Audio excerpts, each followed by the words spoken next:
Саламатсыздар ма, қымбатты мен арнам көрермендері. Мен бүгін сіздерге осындай 3 түрлі жүрекшенің тоқуын көрсетемін.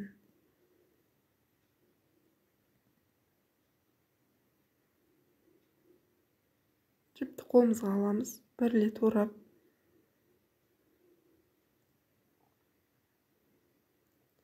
осылай ілмек жасап аламыз.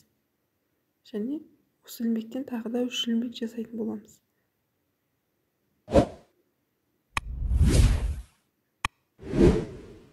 Bir орап 3 баған жасаймыз.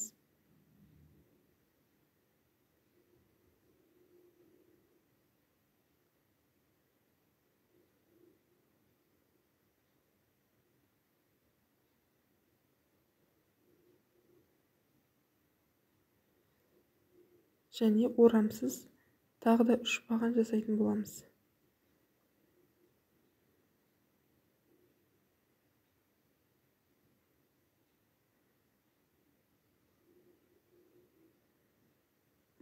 Bir рет іліп аламыз. Орап тағы бір баған жасаймыз. Тағы бір ілеміз. Және орамсыз 3 баған жасаймыз.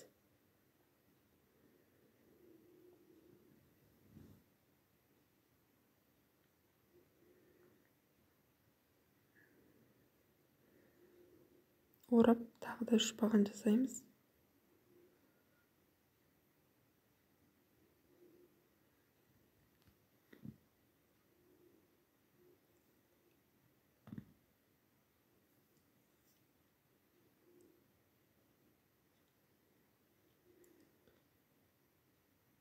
Енді 3 рет іліп аламыз.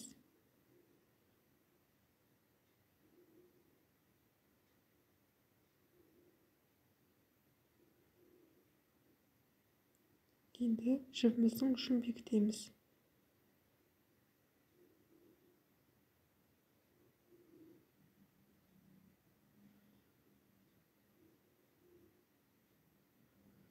Енді жіптің ұшын тартатын боламыз. Міне осымен біздің кішкентай жүрекшеміз дайын болды. Енді екінші жүрекшемізді бастаймыз. Бұл бізде орташа жүрекше.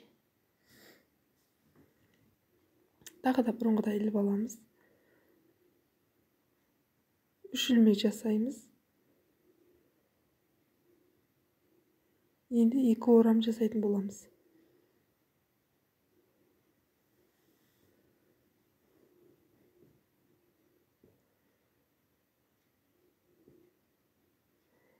Екі ораммен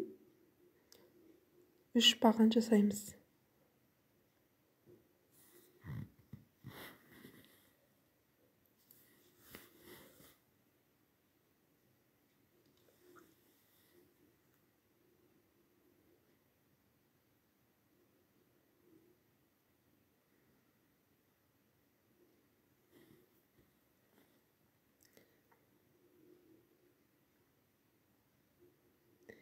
Енді бір ораммен тағы да 3 баған жасаймыз.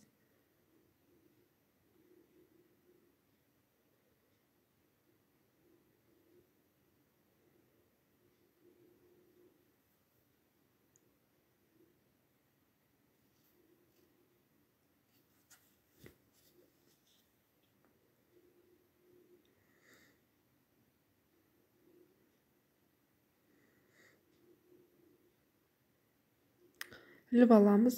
2 ораммен тағы бір баған жасаймыз.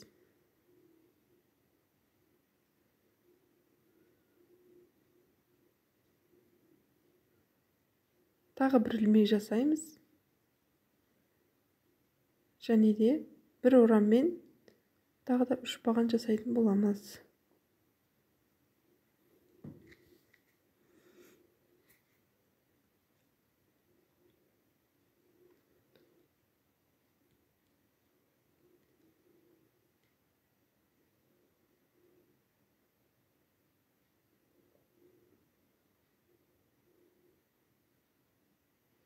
Енді 2 ораммен тағы да 3 баған жасаймыз.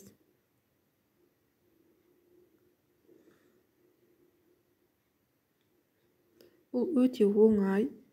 Өздеріңіз тоқып үйренсеңіздер, тез үйренесіңдер, тезірек үйреніп кетесіздер деген ойдамын.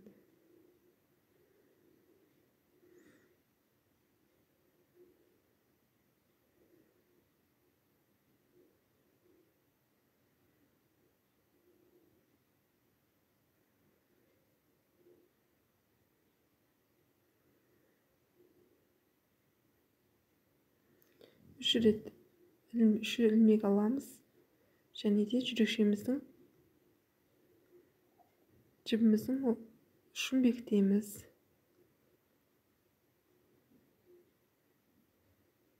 Осымен біздің екінші жүрекшеміз де дайын болып қалды. Енді жібіміздің ұшын тартамыз. Міне осымен орташа жүрекшеміз де дайын.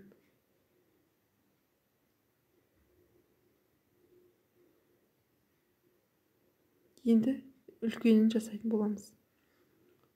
Біз дәл екіншісіндей барлығын қайталап шығамыз.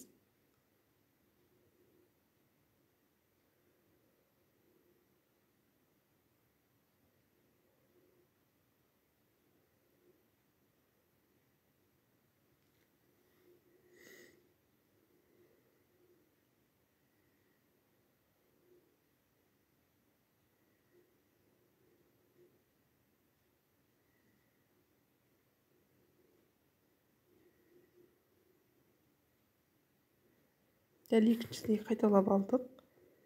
Тағы да 3 ілмек жасап, осылай ешқандай орамсыз бір қатар жүріп шығатын боламыз. Бастапқы 3 ілмекті, осылай 2 ілмекті бір жерден өткізетін боламыз.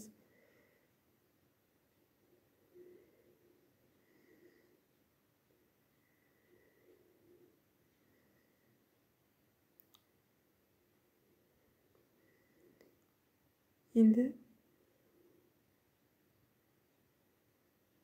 4 қатар жүреміз.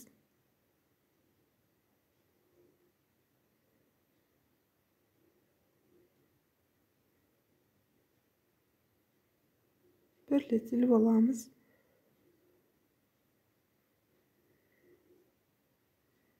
Тағы бір баған жасаймыз. Және тағы да бір ілмек жасаймыз осылай. Енді 4 рет жүріп 4 бағанды жасап аламыз.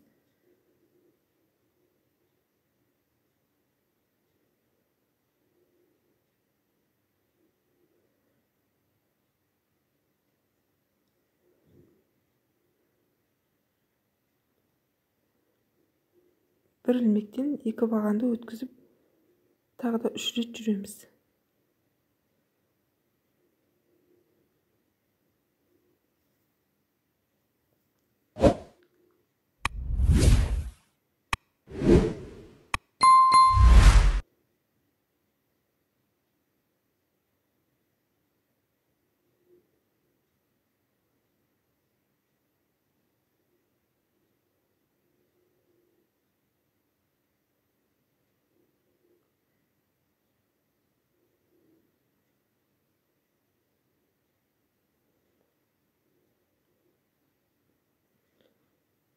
Үш ілмекті ілеміз де жібіміздің ұшын бекітеміз.